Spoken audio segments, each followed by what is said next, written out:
வார்த்தை தேவையில்லை வாழும் காலம் வரை பாவை பார்வை மொழி பேசுமே.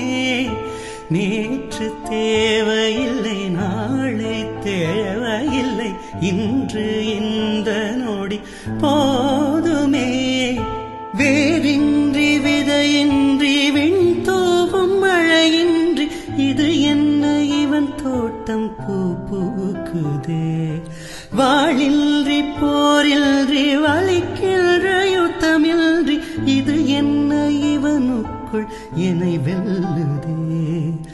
இதயம் முழுதும் இருக்கும் இந்த தயக்கம் எங்கு கொண்டு நிறுத்தும்?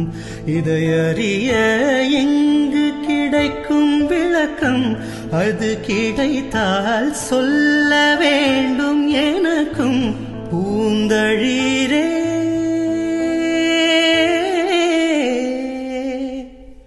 பூக்கள் பூக்கும் தருணம் அருயிரே பார்த்ததாரும் இல்லையே.